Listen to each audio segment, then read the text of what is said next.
At first, Link's descent from the Great Plateau and his return to the ruined kingdom of Hyrule feel like an echo of his leap from the Temple of Time.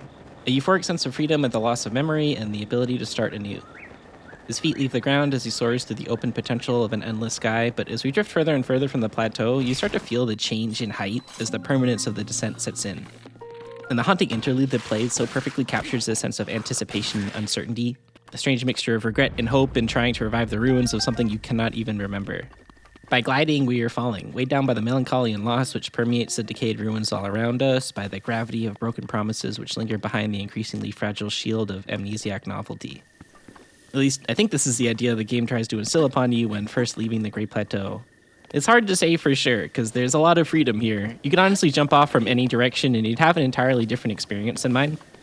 From this point moving forward, your progression isn't gated or funneled. If you really want, you could speedrun to the castle and start smacking Ganon around with the sticks in your inventory. So the narrative which unfolds will be unique to each individual, which is interesting. I think it contributes to the sense of emptiness here. We must shine the light on our own path forward. And for me, where I first landed was in the ruins of this quiet outpost. I took some time poking around the toppled stone buildings, peering into each room to search for supplies. I love the presentation of the ruins here, how the caved-in buildings are slowly being reclaimed by nature, open to the blue sky and bright sun overhead. It's a strange contrasting of beauty and tragedy, but ultimately one which leans more towards an appreciation of freedom and natural wonder. First of all, although scavenging rusted weapons and rations draws us to imagine what this place might have looked like before the calamity, so much time has passed that most of the personality and color has faded to time. There are a few smashed beds, some empty shelves, but none of the normal trappings of video game ruin exploration, you know? Like there isn't some audio log to find or some tucked away journal. We have minimal environmental storytelling by the position of weapons and shields, but that's about it. And while I do think, from a certain perspective, this is a bit of a missed opportunity, I also appreciate how these featureless ruins connect us with Link's perspective in this situation. It's like, having lost the memory of what this location once was, some part of him reaches out, searching for an emotional hook to ground the misery and contextualize the loss, but there isn't really anything to grab onto here. The gameplay reflects this flat affect. Picking up materials around the ruins is chill and relaxing. It's satisfying to just turn your brain off and run from breadcrumb to breadcrumb, finding weapons, uncovering Koroks. The occasional fight with an isolated monster wandering the wastes gives us an opportunity to upgrade our gear and restore this location to a quieter sense of peace. Broadly speaking, this is the fundamental gameplay loop for Breath of the Wild. It's a quiet, meditative walk through ruins you can't quite appreciate, breathing in the open air, searching for resources, jumping from point to point as you follow the direction of your own sporadic attention. It's very aimless and freeform, which is why I think the King's direction early on was vitally important. This sort of flow can turn into compulsive nonsense if left undirected, because where do you choose to stop? It's a subjective question, and I think it broadly represents a really interesting dynamic that comes up quite often in games. That being the extent to which gameplay is abstracted in service of the broader narrative. Like, let's say there was a movie made about Breath of the Wild. Link jumping off the Great Plateau and making his way through the ruined kingdom towards the dueling peaks would probably be a beat in that narrative, but I doubt he would spend upwards of an hour picking up rusted shields and making agonizing decisions about whether or not he wants to empty a treasure chest. As a player, though, it feels kind of bad to leave those things behind, to run past something that catches your attention, and I think this makes sense. The act of turning over rocks like this in video games isn't meant to be taken so literally, right? But then, if none of this is literal, what does it actually mean? What is the difference between being in a video game and living our own real lives existing in the world? I know it's kind of a dumb question, but okay, in a video game, we're usually just engaging two senses, right? Sight and sound. I think that limitation means it can be hard to truly sell the sensation of walking in the woods. There's no touch of leaves brushing by your face, no panic of losing your balance when you stumble over a rock. That feeling of the chill fall air on your face and the fog of your breath is like evidence of the causality of your connection to the world. The world around you acts upon and changes you, and in the same way you connect with and change the environment by your presence. The forest isn't quite the same after you walk through it. You are grounded and made real by the feelings you experience and the lingering evidence of your interactions. If you're adventurous, you might leave footprints in the mud. If you're thoughtful, maybe you take some trash with you. Little bits of your personality bleed over into the environment, and that's what makes the experience of going on a walk real, in a way. But how is it possible to capture that experience and then pull it into the gameplay of a video game? I think that texture of going on an adventure is represented in an abstract way through the minute-to-minute gameplay mechanics. And in Breath of the Wild, the open-world mechanics of scavenging for supplies, looking for Koroks, slaying monsters, these are a satisfying mechanical shorthand for picking your way through desolate ruins and quiet forest trails. The same with poking around towns, right? Like in Pokemon, your character wouldn't literally go into every single house because you'd probably get arrested. But the point of a game like that is to capture the feeling of going out into the world and winding up somewhere new. So you might want to see where people go, find out what they eat, maybe try to fit in with the different ways they live their lives. In a video game, this comes down to breaking into people's houses and obsessively talking to every single person and stealing all the stuff out of their trash. It's an abstraction designed to provide the sensation of digging in and learning more about the culture and history of a location. But the problem is, with open world games especially, you can run into the issue of overwhelming someone with just too much stuff to do. When is the turning point where you decide enough is enough and it's time to move on? I started to feel that a bit right here. I had followed a breadcrumb trail of weapon to chest to Koroxy to enemy to guardian to scavenge, and then I saw a stable way out in the distance across the plain. Part of me wanted to go there. I started to build the line in my head, hit the enemy outpost, follow the road, but then looking how far that would take me out of the path towards my destination, I decided to turn around instead. And I mean, in a sense, it's a little unsatisfying. This is one problem I have with the design of Breath of the Wild. It makes me feel like I need to constrain myself to curate my own experience. In a more linear game, there's really no problem with fully exploring an area, grabbing all the items, getting the most out of that content. But in an open world, it doesn't feel good to notice something and then leave the rock unturned. One way to mitigate it is to make the collectibles and locations disposable or repetitious so that you end up with the same basic supplies regardless of where you look. But of course that runs the risk of devaluing the personality and world building of exploration entirely. I think Breath of the Wild tries to provide soft funnels instead, to direct your attention by carefully spacing out landmarks to pull you along a sort of intended path, at least at first. And for the most part, I would say it's successful. I think a lot of players will have a pretty similar general heading for at least the first quarter of the game, which is accomplished through some thoughtful, subtle direction of attention. And in this case, my exploration was reined in towards the tower rising up in the distance, dealing with a few enemies along the way. Unlike the tower on the plateau, this one will need to ascend.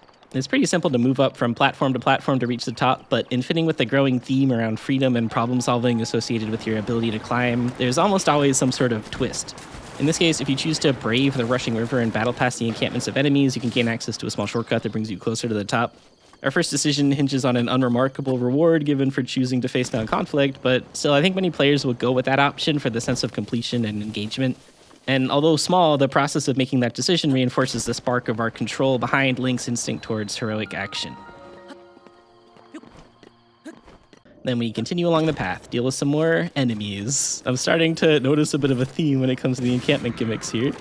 But at least the scenario teaches you that knocking enemies into the water will instantly defeat them. We find our first stable up ahead. It's a small stop on our adventure, but for me also a deeply memorable one. I love all the cozy details here. The bales of hay, the animals, the little seating area to cook some meals. We can talk to the people resting inside to uncover side quests, or turn our piles of opal and amber into rupees by selling them to Beetle. But I think the biggest draw to this location are the sprawling plains out back. And if you choose to step into the open fields filled with danger, you could find wild horses. Unlike in previous games, there's no childhood friend who bestows upon Link a treasured horse to act as a companion throughout the game. You will need to do the dirty work himself to sneak up and try to tame a wild one instead. I think it's definitely in fitting with the themes established so far. Like, there's nothing stopping you from going after the brown horse and naming it Epona, which is obviously what I did. When you do so, it rings a little hollow, but at the same time, in a different sort of light, it's even more meaningful. Because you went out and chose this horse yourself. It's a little empty, but that decision resonates. It stays with you throughout the game. So once we're happy with our horse, we can register her at the stable. The stable also doubles as an inn, which, I like the idea of these encampments dotting the map to act as small retreats from the dangers of the wild. I just wish the inside was a little more developed, Unlike the outside decoration, which has so much personality and appeal, a big circle dotted with beds doesn't really inspire the imagination. And seeing as all the stables are almost identical, especially on the inside, it makes the experience of spending the night feel a little generic and disposable. After getting some directions from the stable workers, we head off towards Kakariko Village, following the advice of the king to meet up with Impa. So we cross the bridge, crest the hill, and looks like this big broccoli fella could use some help recovering his beloved maracas. I've been getting away with avoiding talking about it so far, but the weapon durability system is about to rear its ugly head again. So let's dig into it a bit. Up to this point, we've still mostly been bumping into single enemies wandering around the ruins, or in the case of larger groups, we had ways of simplifying the situation. But this encounter ramps up the difficulty a bit as we bump into a squad of blue bokoblids. You could actually just blow them over the edge with the Korok leaf, but let's go with it for now. So every weapon in this game has a certain durability statistic, which indicates how many times it can be used to deal damage before it will break. But you can't actually see how close your weapons are to breaking in your inventory. You do get a little warning pop up when it's getting close, though. Breaking a weapon against an enemy will cause it to shatter into a million pieces, sending the little guy careening away with a double damage attack and often causing them to drop their own weapon. So you can just keep swinging away to run your weapon down to the nub and get as much use out of it as you can. Or alternatively, you can try to get a few swings in and then throw it instead. Thrown weapons deal extra damage on top of the double and still do the whole knockback drop weapon thing, but if you throw the weapon, it's definitely going to break immediately. So there's a little risk-reward mechanic if you want to try to eke out those last hits before tossing it. I don't mind the weapons breaking personally. I think it's a pretty fun dynamic to smash a weapon over an enemy's head and then rush to pick up the one they dropped. It gives you the opportunity to keep cycling through your inventory without getting too attached to any one combat style. Plus, as you can see here, dealing with a group of enemies in a confined space is like a big old pain in the butt. You just can't see where all these different attacks are coming from when you're locked onto a single target. So you need some sort of crowd control to simplify it. That could be the knockdown, which comes at the end of a combo, an elemental arrow to freeze or burn, some sort of leverage of the environment to funnel enemies, or it can be the significant stagger which occurs when your weapon shatters. Turning weapons into what are effectively a consumable resource which continually cycle by breaking feels pretty dynamic and exciting at first. And with regards to exploration, it means that the world can be filled to the brim with different weapons tucked away in corners, hidden in chests, carried by the various enemies. I think all of that's fine. It's good, even. It emphasizes Link's adaptability and his skill as a warrior. What I don't like, though, is the downstream effect that your inventory is basically always going to be completely full of weapons. And I get that the designers never wanted you to end up in a situation where you had nothing at all and had to fight an enemy, but the problem, as I'm sure you've seen by now, even in these videos, is that every time you want to pick up a new weapon, you get that little pop-up about your inventory being full, so you gotta be like, oh, that's annoying, and then the chest will squeak closed while you open your inventory, sit there thinking for a minute, scrolling like, I haven't used this weapon yet, but it is kind of bad, and I have like 5 of these, but I'm not sure which one has the lower durability.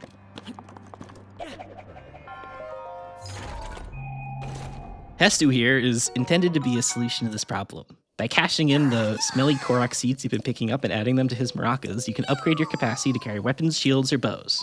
But this doesn't really solve the problem, right? It allows you to hold extra options, sure, but that just means you can pick up a few more swords before you end up at the same problem again. Only this time, the decision is even more agonizing because you have so many more weapons to scroll through and pick from.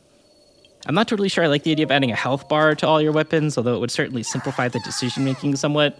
Nintendo seems to have this design tick where they hide important technical information from you, and in most cases, I actually kind of like this style. It means rather than leaning on the meta-level progression of a weapon health bar, you instead develop a sort of intuitive feel for how much longer a steel sword lasts than a rusted one. I think there can be a lot of value in getting a player to immerse themselves in the texture of an experience rather than simplifying it down to an abstract menu presentation. But the problem is really just that almost none of this is actually intuitive. There's just no way my steel sword is breaking after only a few swings. The hammer breaking makes even less sense. And like, man, what is Link doing to these bows that causes them to shatter after firing like 10 arrows? I imagine him with just like giant muscles bending the bow so far back that it snaps in his gigantic hands. He's like, oh, dang it, not another one. It worked better on the Great Plateau when we were shattering tree branches and rusty blades. It came across like we were a scrappy hero with this incredible strength and potential which couldn't be expressed properly by the cheap equipment we scrounged together. And I kind of have a bit of a conspiracy theory about this mechanic, actually. I get the sense that at one point in the design process, this world was just going to be filled with rusted, decayed weaponry. My main piece of evidence is that this vision was actually carried out to some extent in Tears of the Kingdom, but I think it makes more sense in the context of Breath of the Wild. An apocalypse devastated this land 100 years ago, destroying much of the infrastructure of Hyrule and sending its people fleeing to small scattered outposts and towns. Everyone in the castle died during the calamity, and assumedly there aren't all that many blacksmiths left out there, so it kind of makes sense that most of the weapons you find would be old and decayed. I honestly kind of wish they had leaned into this approach a little bit more.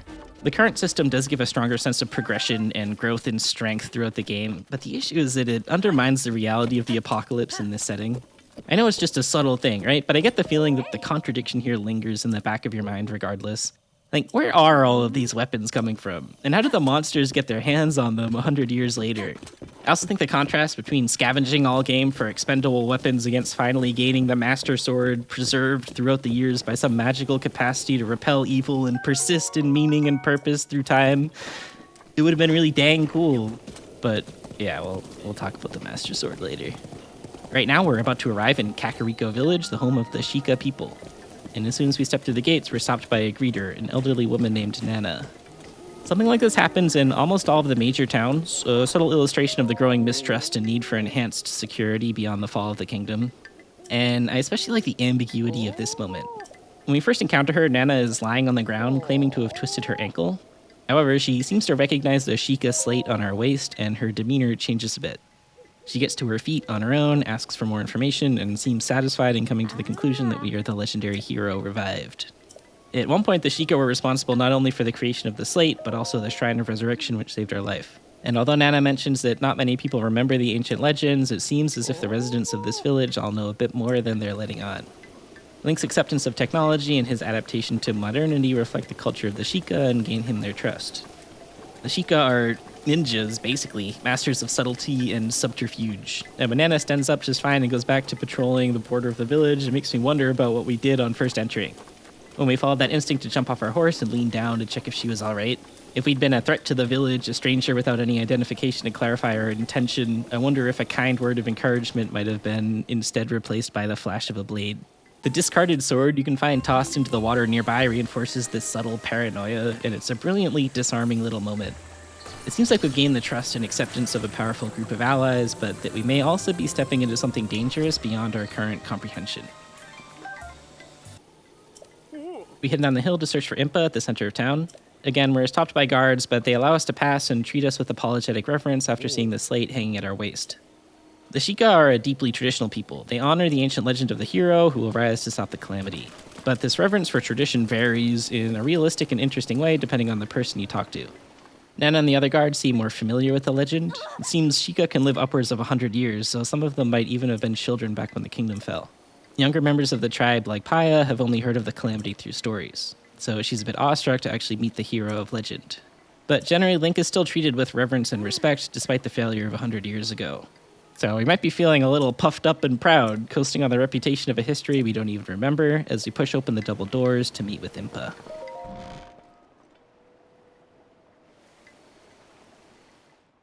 So, you're finally awake.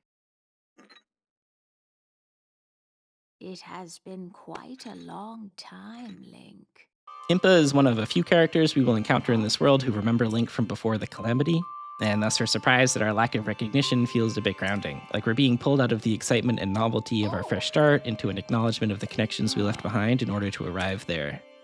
And then she says something interesting, that our loss of memory may be a blessing, at least for now.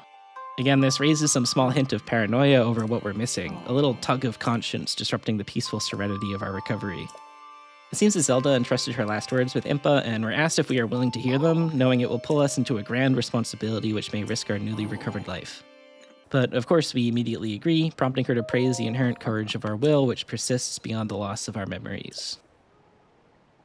So Impa describes to us the history of the first calamity, which happened 10,000 years ago.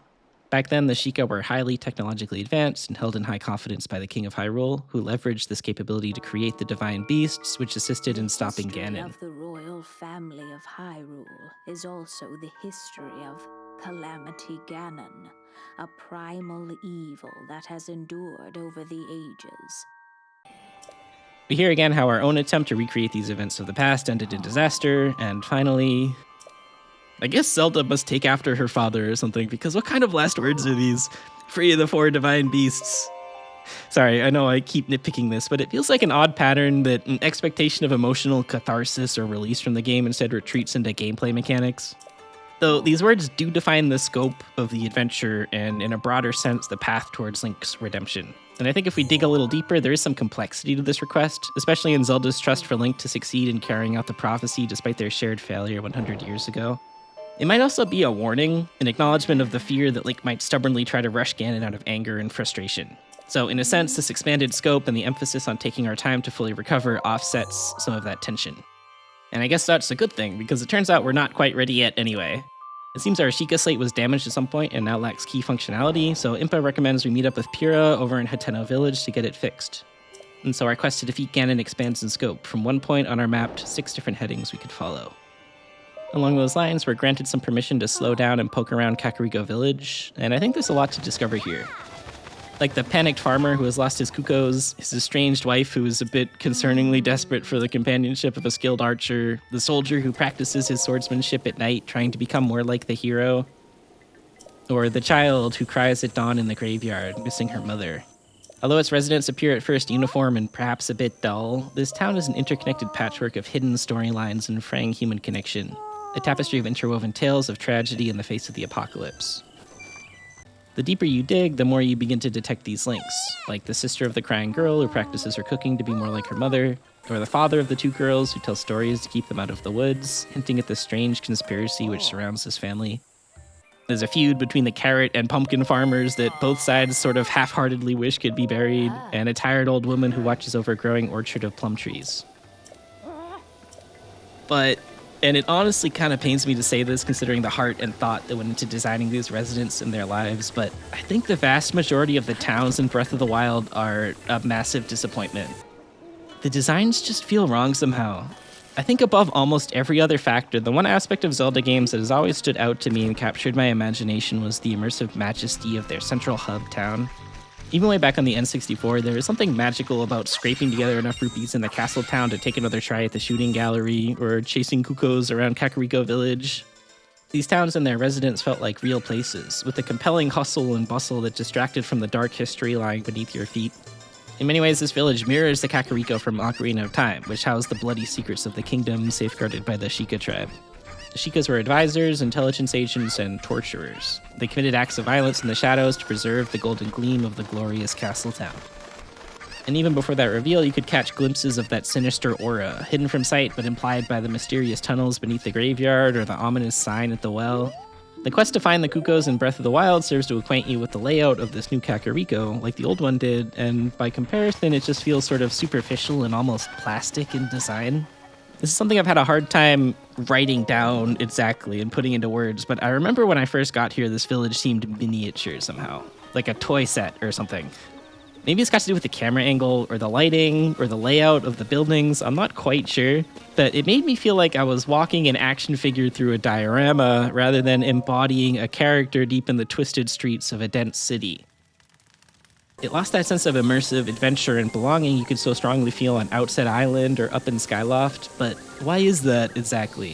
What is missing here that was present in these other games? I've done some thinking on it, and for me, I believe it comes down to the brutal efficiency of its design. Kakariko Village is quite small with lots of elevation, so it's pretty easy to get up above and visualize the whole thing at once, which eliminates some of the wonder of getting lost in its streets.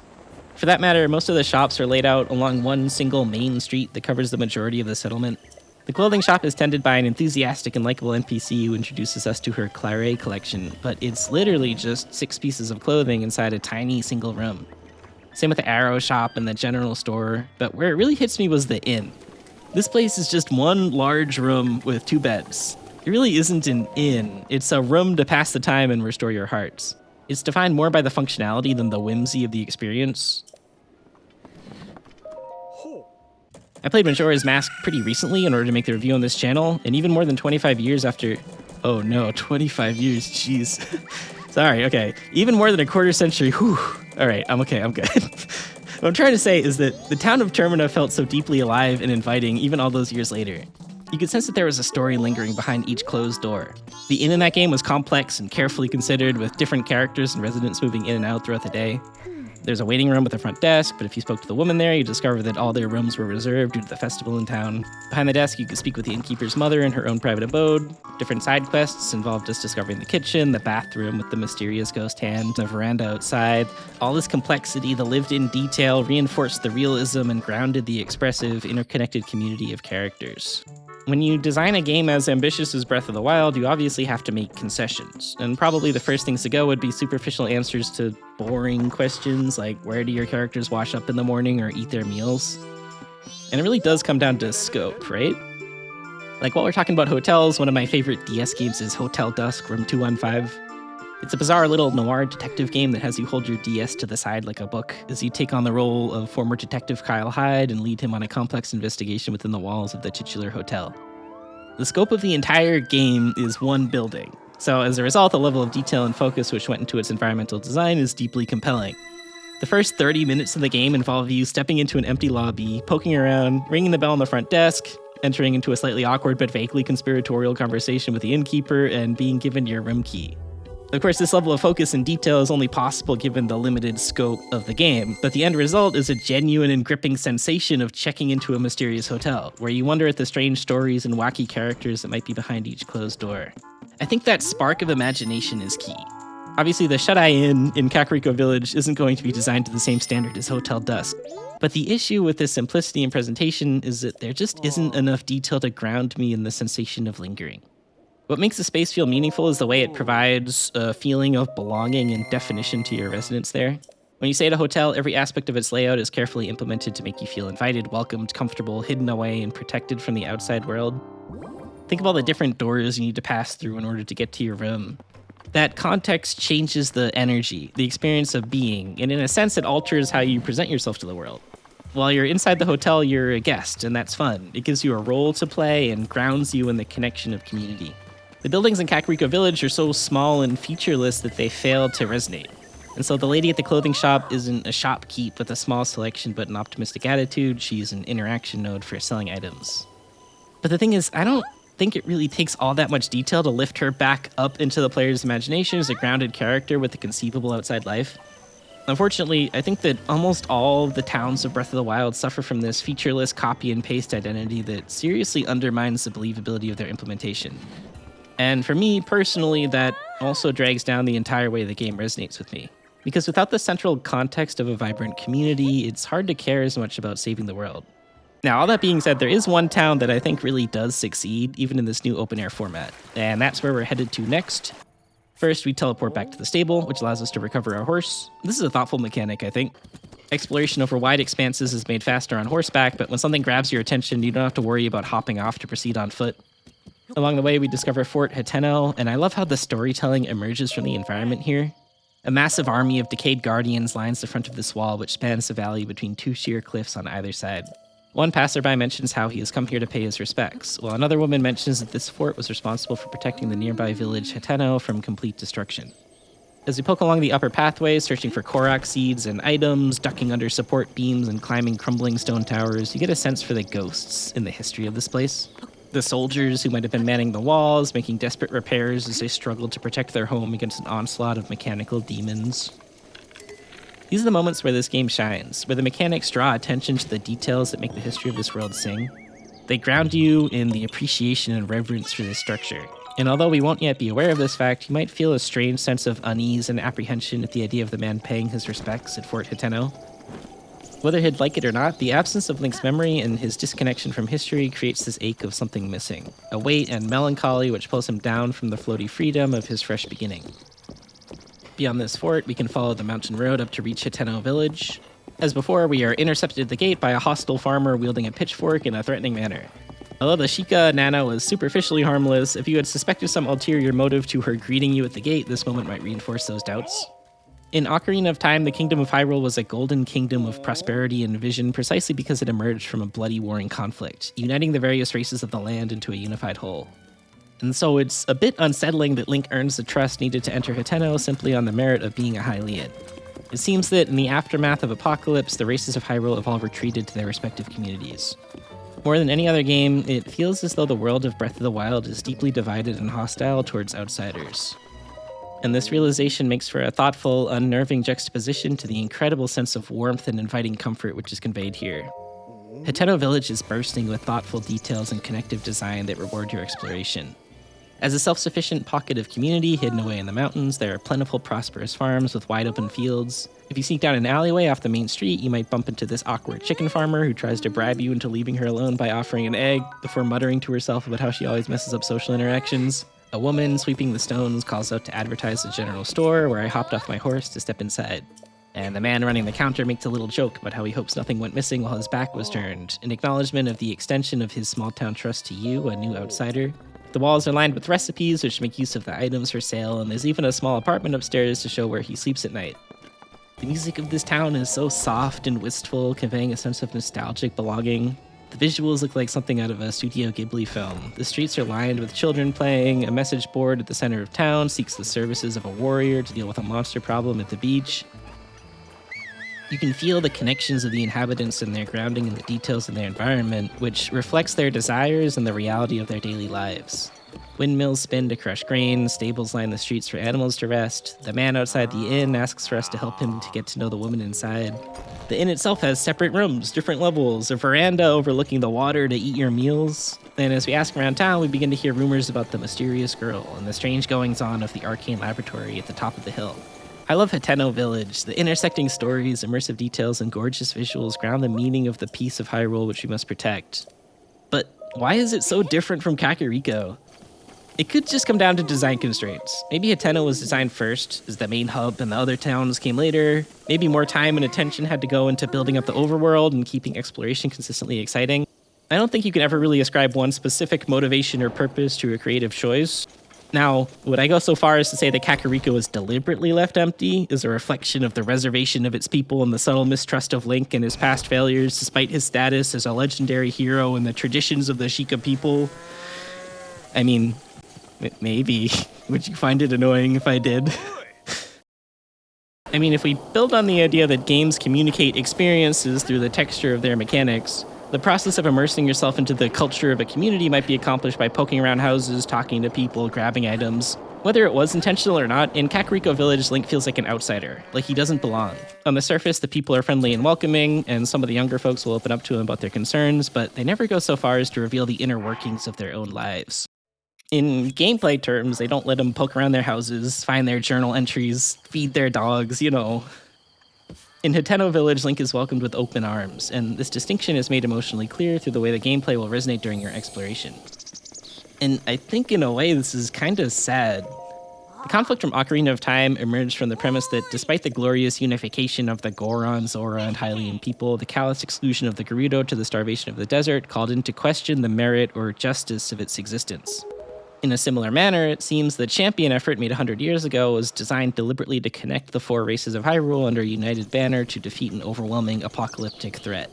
Time and again throughout these games, we've learned that the people of Hyrule are strongest when they are united, and yet somehow the links which were intended to tie these peoples together failed. And now they live isolated lives with heads buried in the sand against the looming threat of Calamity Ganon, while monsters prowl the land, cutting them off from one another. Link's warm welcome in Hateno calls into contrast the distance he will eventually have to overcome in order to connect with the other cultures and peoples of Hyrule. And it hints at this deeper awareness that something was missing from his own heroic spirit 100 years ago, the willingness to connect openly and authentically. I think, at least, this is my best guess at justifying it. Anyway, we poke our head into the quirky lab high above Hateno, where we get pranked by a precocious child.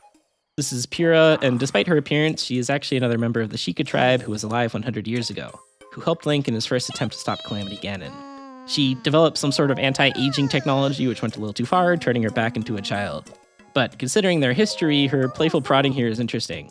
Again, it seems as if she's trying to push Link out of his stoic indifference. In order to fix our Sheikah slate, we need to grab some blue fire from the town and light up the furnace. Once we get the lab up and running again, Pyrrha pressures us to do an embarrassing pose and copy her catchphrase before she'll help. Which, if this was the Link of 100 years ago, I'm pretty sure the ellipses would be the only dialogue option here. Okay, and then we get our updated slate, and it's got a camera now, I guess. Pyrrha makes us take a picture of her. I don't really get why we would need this functionality to beat Ganon, but then she calls our attention to something interesting. There are old photos which remain stored in the memory, photos which are taken by Zelda. She recommends we head back to Kakariko Village to check with Impa about this, and so we head off once more. Well, I spent a little more time poking around Hateno. I like how the game never tells you to do this, but you can take that same blue flame from the furnace and use it to light the various lanterns around town. There's no reward for lighting all these lanterns, but when you look out across the fields at night and see the flames flickering against the darkness, it feels like you've had a genuine impact on the village. Impa theorizes that visiting the spots where the photos were taken by Zelda might spark some memory in Link, which raises some conflicting emotions. Of course, the player will want to track down these locations to see more of the story, but in doing so, they will be weighing Link down again by the reality of his failure. The painter outside gives us a hint as to a nearby memory location, and while we head there, we are attacked by a disguised assassin who identifies themselves as part of the Yiga clan. This is a splinter cell of the Sheikah tribe who align with Ganon and seek to kill the hero. More and more, the weight of the past is bleeding through. The Yiga disguise themselves as regular people, shading every future interaction with an NPC you encounter on the road in a shadow of doubt. When we eventually track down the memory, we see the faces of the various champions, but the scene is tinged with a disturbing sense of anxiety and unease. We are increasingly grounded in the failure of the past and see the extent to which the champions tried to reassure themselves against the inevitability of their defeat to the calamity. And this is also our first hint as to Zelda's own failure, an apparent inability to awaken her spiritual sealing power. No power at all. I'm sorry now. Then let's move on. Well, I'm not sure how to put this into words. I'm actually quite embarrassed to say it. But I was thinking about what I do when I'm healing. You know, what usually goes through my mind. It helps when I think about... Just as Mipha steps forward to offer her some advice, the calamity strikes and the memory ends. And this is the note on which we take our first true step forward into the rest of the game, with the next intention of tracking down and reclaiming all 4 of the divine beasts.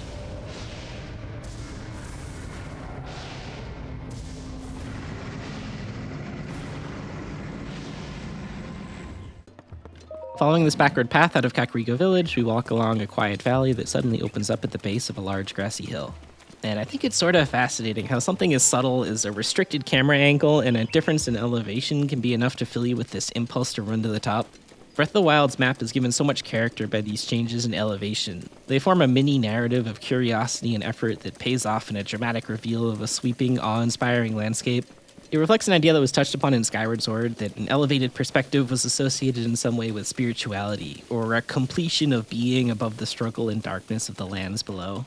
And that message works so much more here, in a game where those moments of conquering the landscape and reaching the top of the triangle feel truly earned.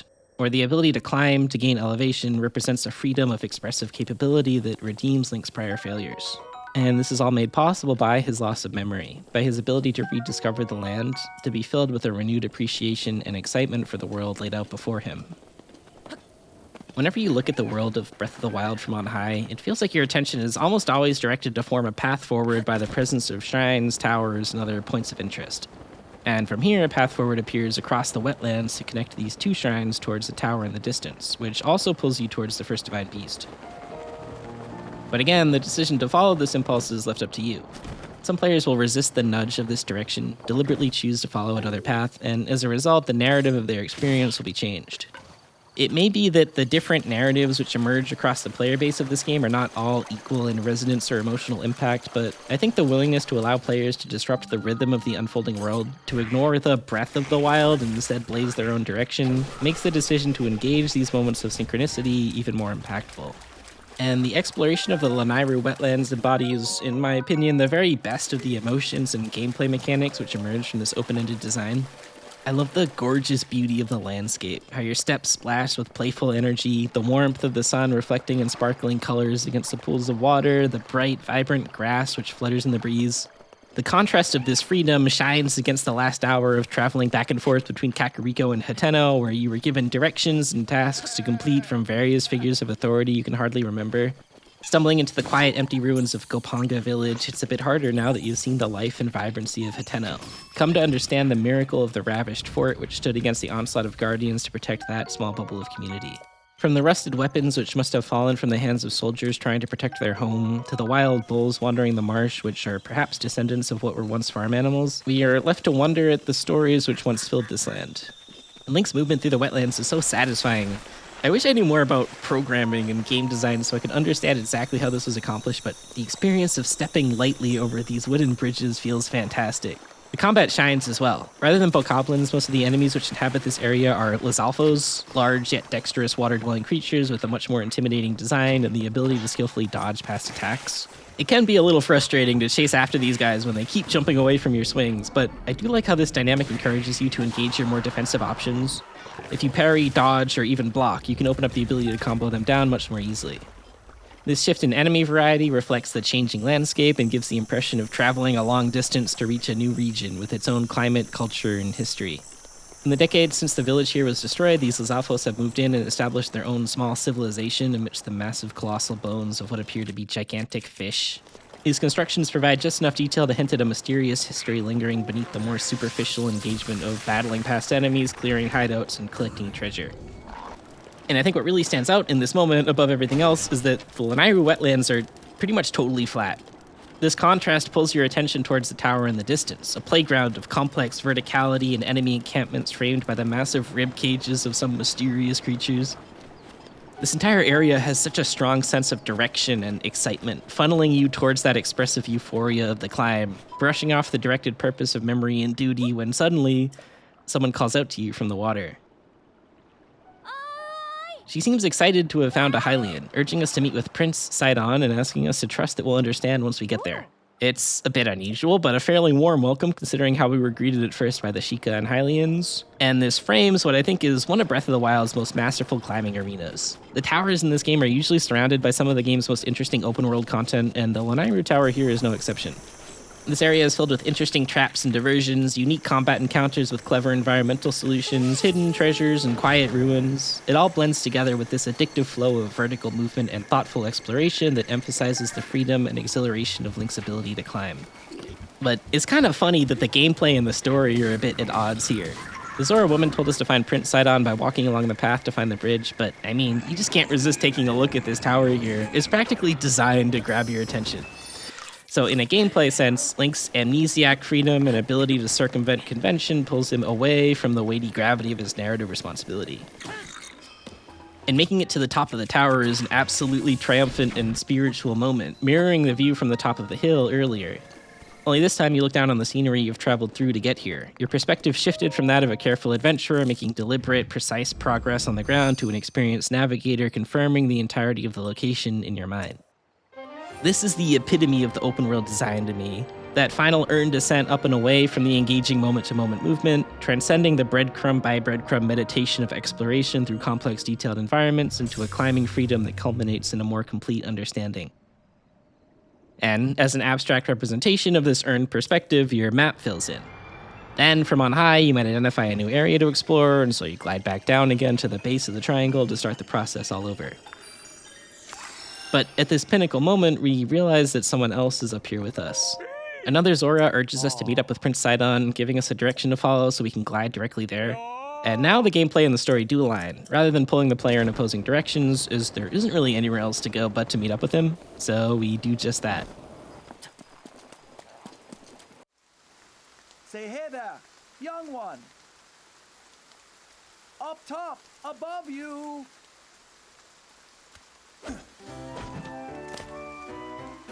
Everybody loves Prince Sidon, right? He's so cool. I love his goofy theme song that starts playing from the very beginning every single time he enters the scene.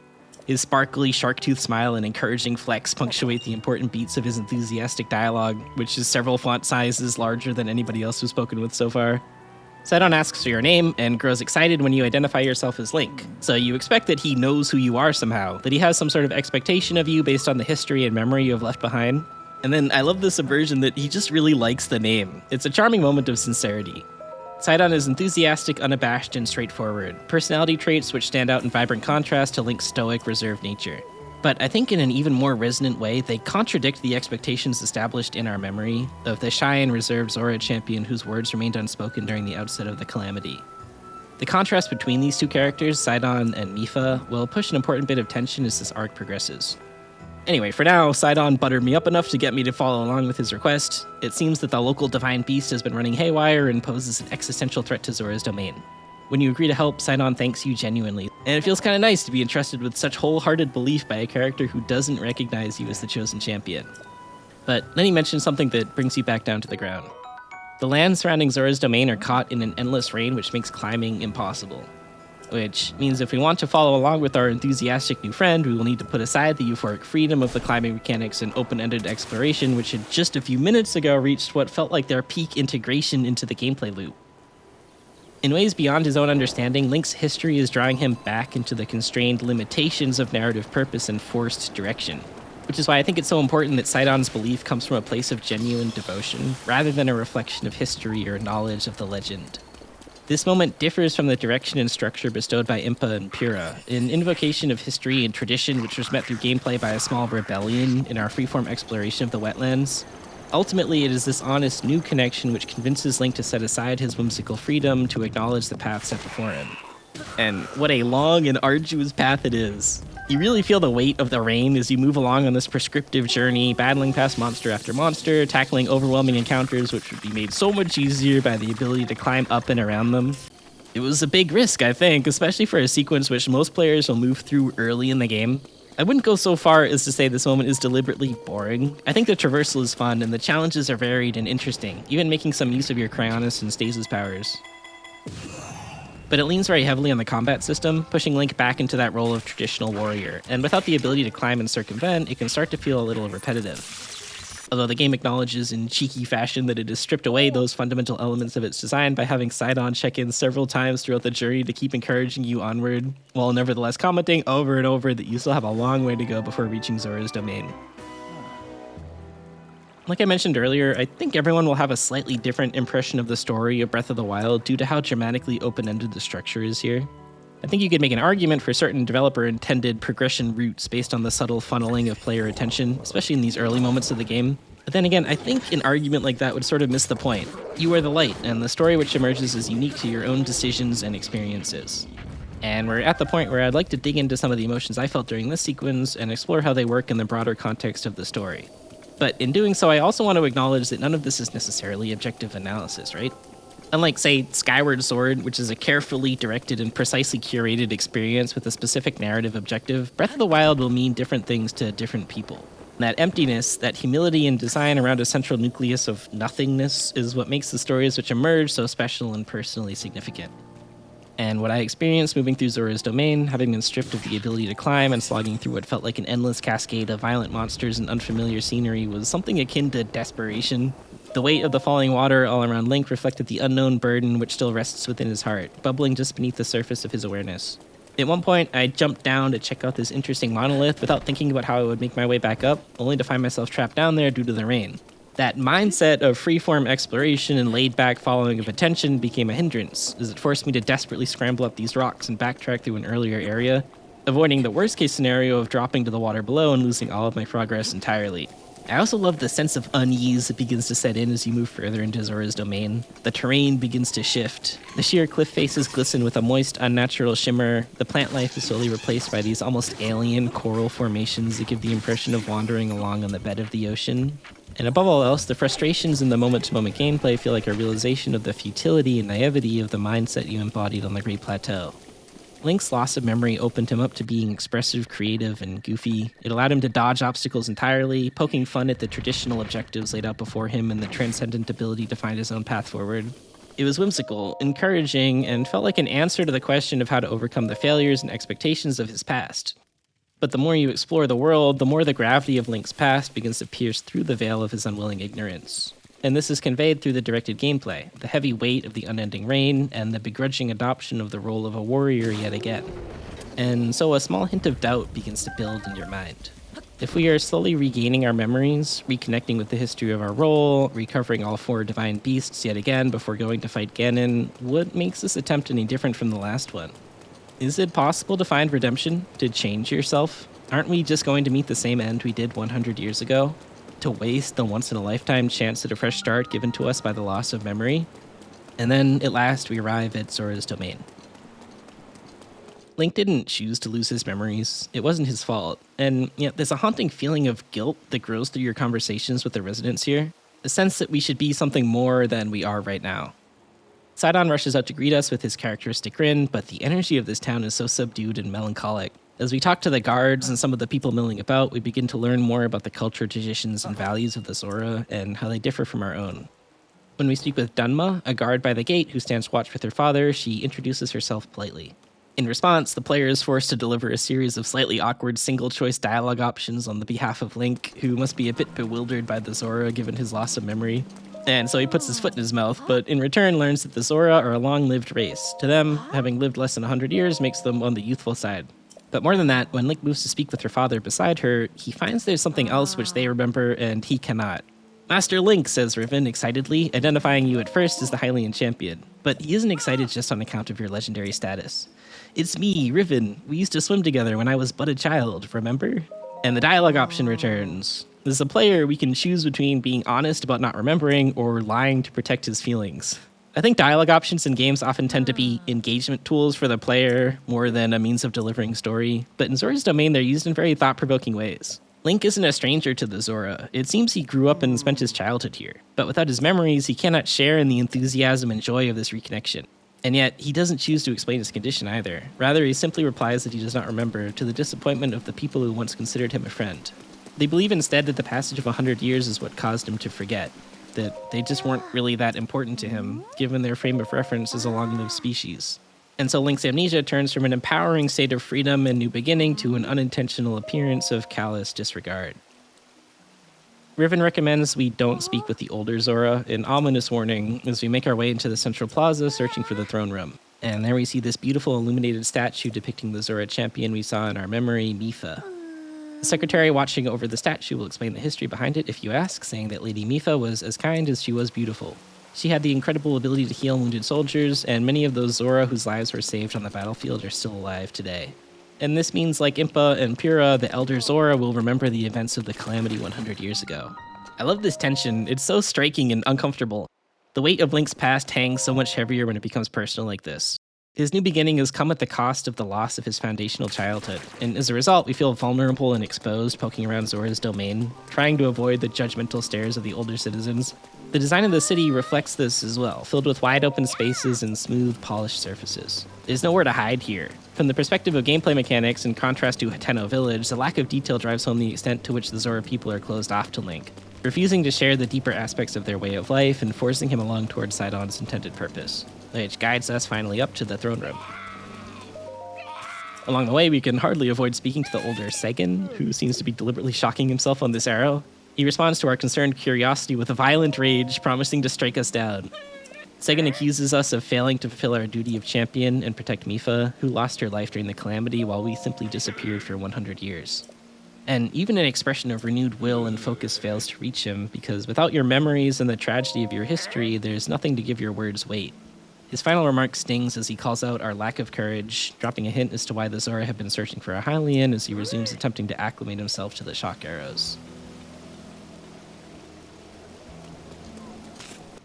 Standing before the king provides a perfect visual representation of the dynamic here. He is framed on either side by the young, enthusiastic Sidon and the elder Muzu, posed between as a voice of judgment and reason. Although he is initially accepting and gracious, this visual of the angel and devil on his shoulder implies that even the king understands the source of this resentment towards you. He recognizes the Sheikah slate on your hip and then realizes that you are Link, the champion. Sidon's surprised at this revelation is an endearing reinforcement of his unwavering trust, but that hint of guilt returns as the king reminisces over all the memories you and he shared during your childhood in Zora's domain. He calls you his friend, and then we have another dialogue option. Link can choose between explaining his absence or explaining his loss of memory. And that leads us to an even weightier decision. Do we remember Mipha?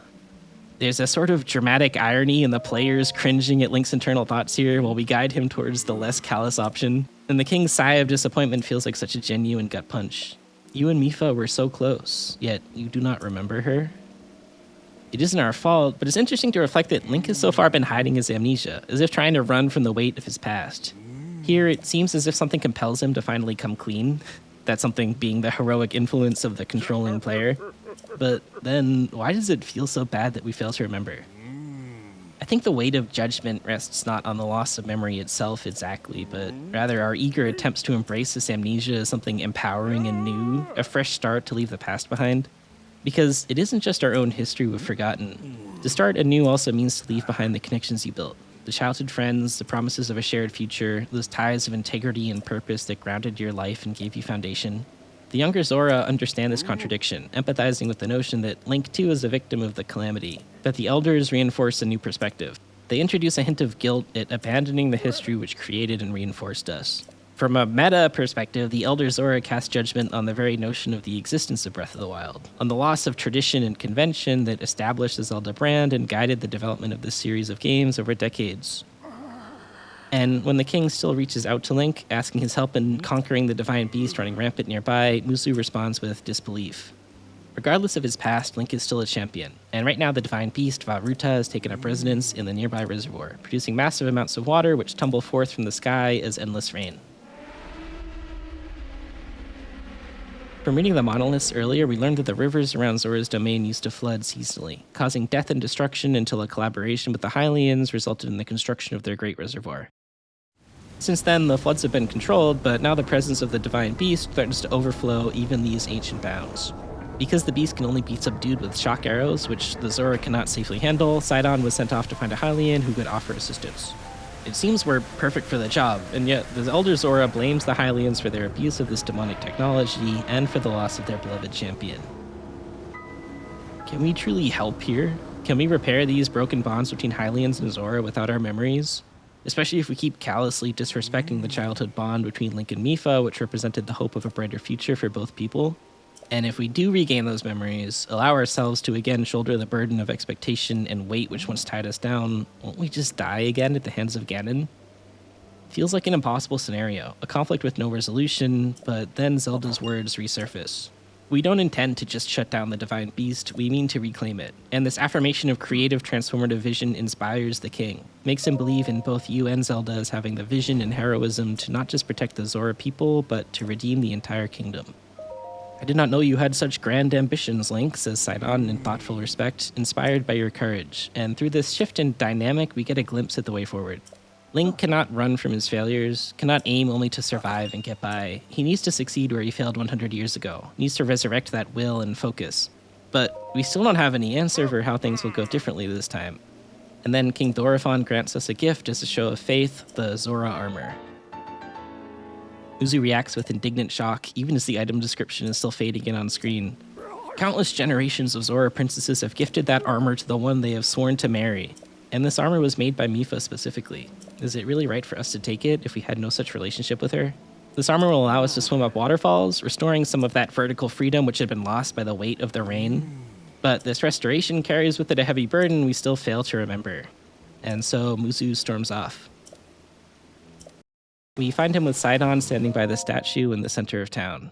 The rain falls all around us as Sidon reveals that he who stands there, the man called Link, is the one who my sister Mipha had feelings for. Mipha was Sidon's sister, and he grew up hearing stories about her undying love for a man he never met, a Hylian named Link. Ever since she was a child, she had harbored those feelings, sharing them only with her father. But Muzu believes this to be a lie, designed to manipulate him, and his evidence is our lack of memory. If Mipha truly felt such strong feelings towards us, surely we would remember. Surely some part of us would have noticed, would have reciprocated in some way. And yes, of course, Link's amnesia is to blame here, but again, it feels almost as if the amnesia serves as a broader abstraction for something deeper, something which had been missing all this time. Link gazes into the lifeless eyes of the statue as all the drama and controversy falls away. Something calls out to him, a faint melody reminiscent of those haunting notes from the very start of the game, which pulled him from the Shrine of Resurrection to the cliff face, gazing out at the horizon. Because why is it that Link cannot remember? Is it truly entirely because of the Shrine of Resurrection? Or could it be that there's a part of him that wanted to forget? I was thinking. This reminds me of the time we first met. You were just a reckless child. Always getting yourself hurt at every turn. Every time I would heal you, just as I'm doing right now. I thought it was funny how, being a Hylian, you looked grown up so much faster than I did.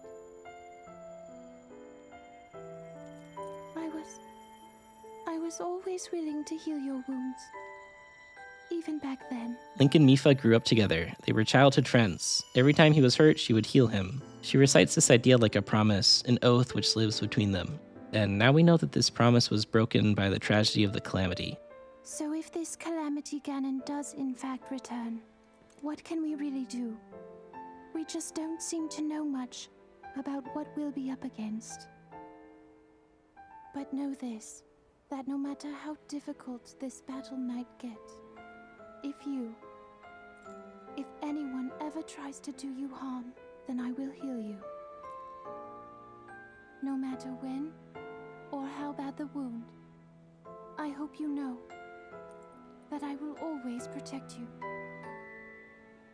Once this whole thing is over, maybe things can go back to how they used to be when we were young.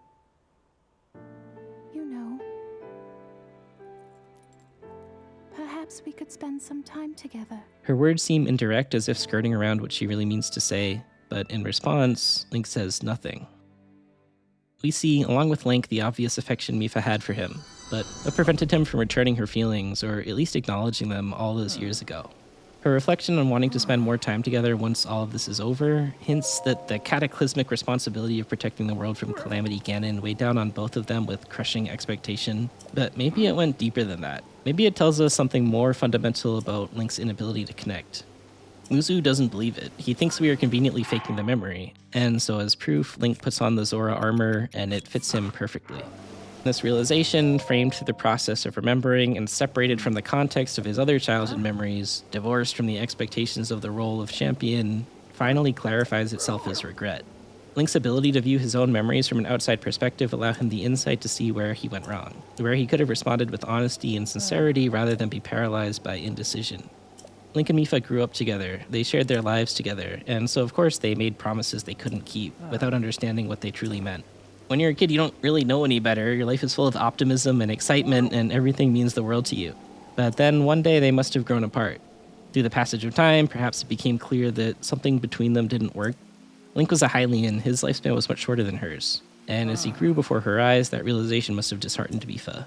So she never pressed forward with her feelings, was never direct and honest. And as a result, day by day, slowly over time, the two of them lost the ability to connect, dreading the fading reality of their childhood visions for the future without ever mourning the loss together.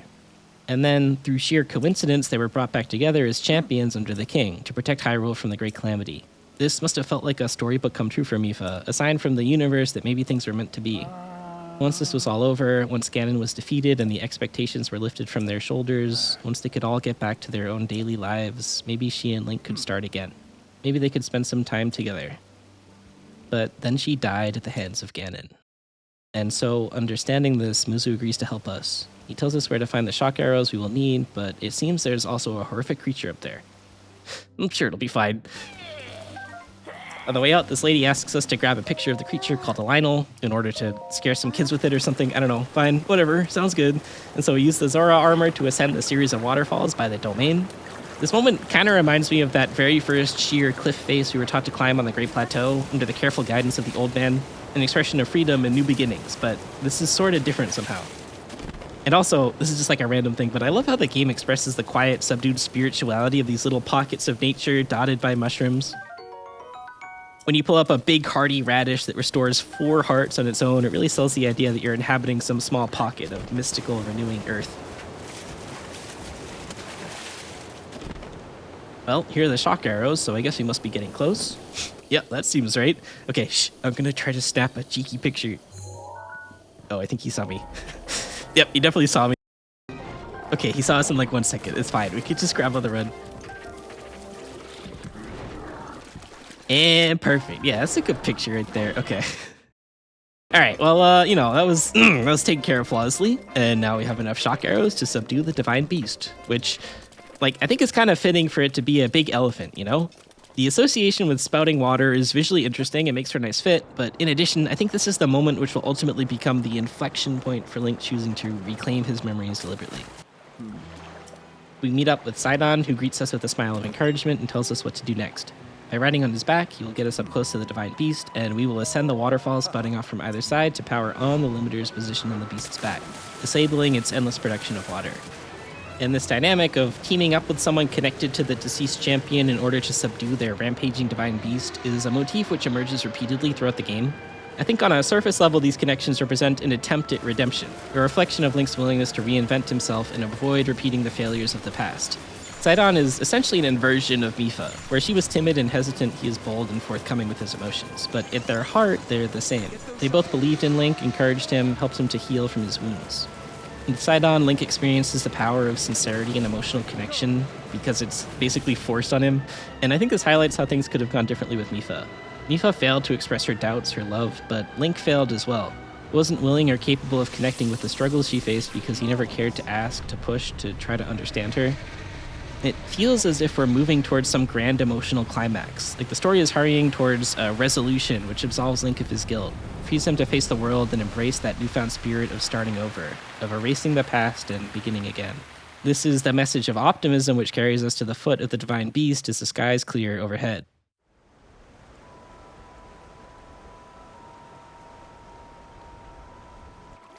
Well, Link, here we are.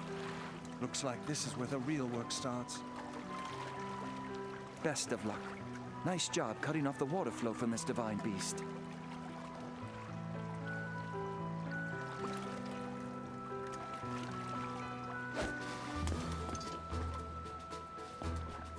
Show the enemy no fear. I'll see you back at Zora's domain. Farewell. And it's really incredible to me how much emotion can be conveyed from such small moments of connection in this game. The music, the encouragement, the rising platform all build into this feeling of heroic destiny. But Sidon says something interesting as he swims away. He doesn't encourage us to rise from the ashes, to start anew, or to make things right. Instead he says, Finish the job.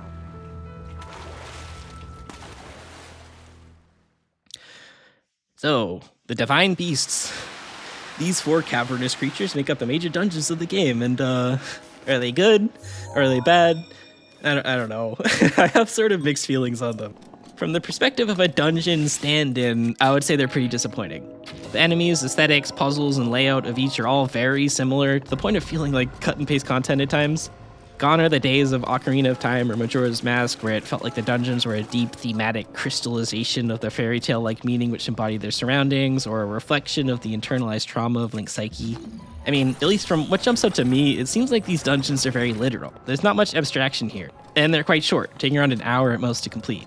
But for some reason, despite the disappointment of their design, I found that I kind of like the divine beasts, even on my first playthrough. There are some interesting strengths here which highlight their purpose within the story.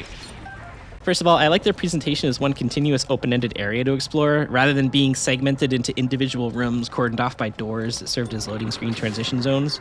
For a dungeon meant to be taken literally, at least the design is fully committed to that presentation.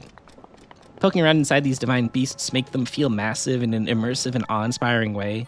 You always feel grounded by being able to read your relative position within the creature from their characteristic intuitive features. Plus, they all involve moments where you head outside the confines of their walls, helping to sell the extent of their scale and reinforcing the context of their surroundings. It feels like you never left the open world, like these creatures are fundamentally connected to Hyrule in a way that's unique and refreshing. And this airy, open-ended design is reinforced through the aesthetics. The patterns on the walls feel skeletal and ancient, as if you're crawling through the breezy, creaking bones of some primordial, incomprehensible creature, more so than exploring a technological construction. And each divine beast is built around a central gimmick, which uses its functionality in a unique way. Vah Ruta can produce water from its trunk, so by regaining control, we can use the trunk to move around the environment, spin gears, and douse flames. I'm a bit of a sucker for a dungeon built around one central mechanic which iterates upon itself in creative ways, so the tight, focused puzzle box design of the divine beasts does kind of work for me in that regard.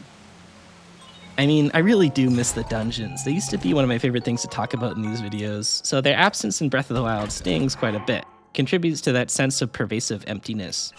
But at the same time, I can't really imagine a version of this game with them in it. The dungeon focus always felt like such an intimate, careful examination of Link's emotions, his memories and ambitions and desires. And in Breath of the Wild, that emptiness when Link looks inside himself is kind of the point.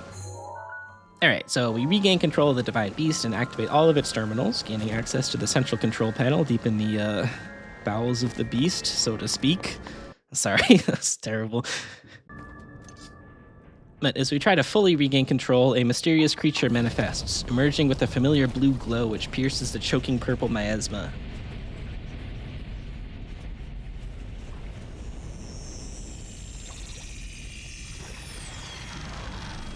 This is Water Blight Ganon, one of his 4 aspects, and I think it's pretty neat how it appears to be assembled from bits and pieces of Sheikah technology, held together by that diseased purple gunk we've been clearing from the Divine Beast. It's an apparition, a technological spirit, a demonic manifestation of Muzu's reflection that the Hylians abuse this ancient technology without fully understanding it. Alright, bring it on. Yikes. I think I'm gonna need a bigger spear. These boss fights work pretty well as a capstone to the Divine Beast exploration. They're certainly less gimmicky and, in a sense, a little more boring than bosses in previous entries, which often relied upon the use of a unique dungeon item to exploit a particular weakness, like a big glowing eye. Generally, these enemies are more straightforward boss challenges, each emphasizing a different aspect of Link's combat toolkit. Conquering Water Blight Ganon requires using your shield to block his wide-ranging spear attacks, aiming carefully with the bow to hit his eye from a safe distance enough times to stagger him, and then finding a way to quickly close the gap once he's down to pile on some damage. As the fight progresses into its second stage, closing the distance becomes harder as the water levels rise, and only 4 small platforms remain for us to keep our footing. The damage output of this boss is tense and engaging, but it really pushes at that safeguard of no single hit ever completely knocking you out from full HP, which for me meant eating a whole lot of apples in the menu. Again, maybe it would have been a better idea to restrict the use of consumables like this, at least in boss fights, but from the design here, it seems like an intentional aspect of the combat flow, the way to make your scavenging through the open world a supplement to your strength and persistence. And searching frantically for its small eye, trying to keep your aim on the bow steady as it readies yet another bone-shattering attack is stressful, until you finally conquer your fear, facing the ancient creature with an undaunted calm as you let fly an arrow that pierces its crude defenses. It shrieks and convulses with a demonic fury that feels like something out of Bloodborne, pulses with a violent red light before finally, after a century of stagnation, releases its control over the divine beast.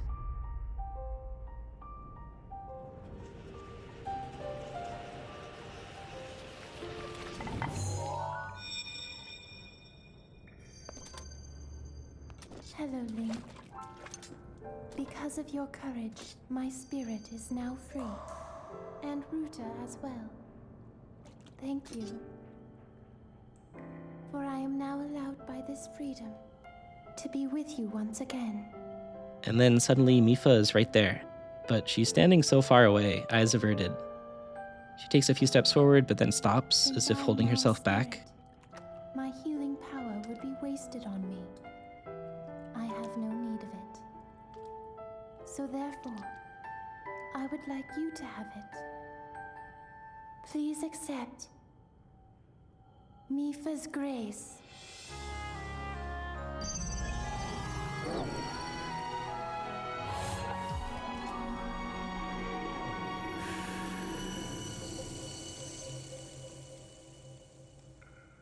Yesterday, I was awash in a pool of tears.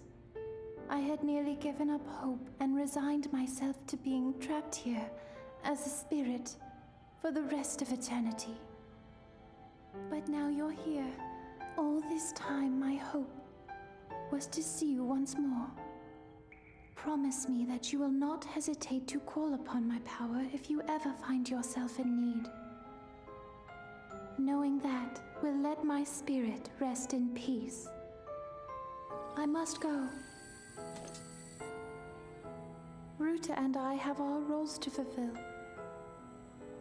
We are both honored to be able to play the role of support. We'll annihilate Ganon together. Farewell. Save her, Link. Save the princess. Save Princess Zelda.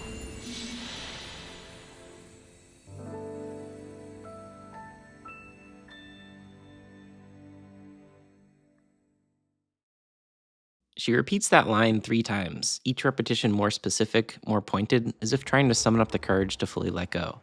And then, in a flash of light, we're gone. The scene didn't go the way I had expected at all. It felt so flat, like something was missing emotionally.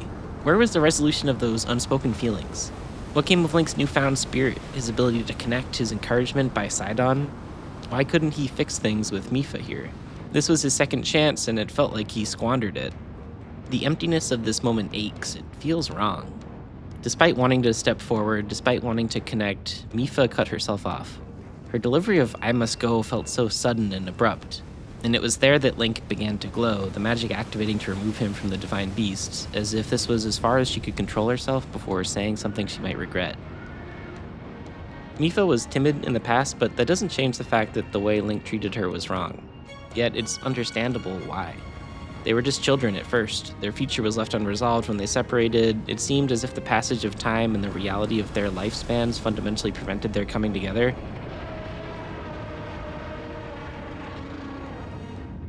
But maybe it's simpler than that.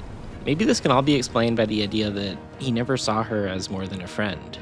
And so her inability to express herself was convenient. It saved him the trouble of the confrontation, of having to summon up the courage to let her down. And then he went through the incredible trauma of the Great Calamity, where the expectations riding on his natural skill came crashing down all around him in horrific failure. But it didn't destroy him, not completely. He spent 100 years recovering, and in all that time, Mipha was trapped here, imprisoned by her inability to express herself, but also by Link's unwillingness to address the meaning and purpose of their connection. She spent a century suffering, awash in tears, thinking she would be locked for eternity within the deep regret of her own failures.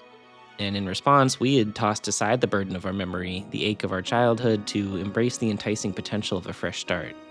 In our relationships with others, it can be so easy to take the path of least resistance, to go along with the flow rather than to stand up and say what you believe, to agree, to nod, to stare off into the distance, to just let things happen because from your own selfish perspective, you'd rather avoid the conflict. I want you to know, I have always followed my heart.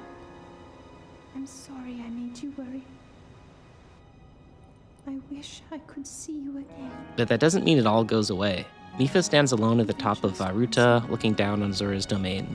And her expression of isolation is so vulnerable and sad. Mipha is all alone at the end because Link didn't save her. He failed to protect her, and nothing he does can ever fix that. But nevertheless, she forgives him, because he was willing to stand before her one final time. As the rain stops all around the domain, Link regains the ability to climb, to break convention and move forward. But he does so now with the weight of his remembered failures, the gravity of his regrets, and the extension of an unearned grace, resurrected from a love which never blossomed. An echo of the promise she made all those years ago to heal the wound on Link's heart.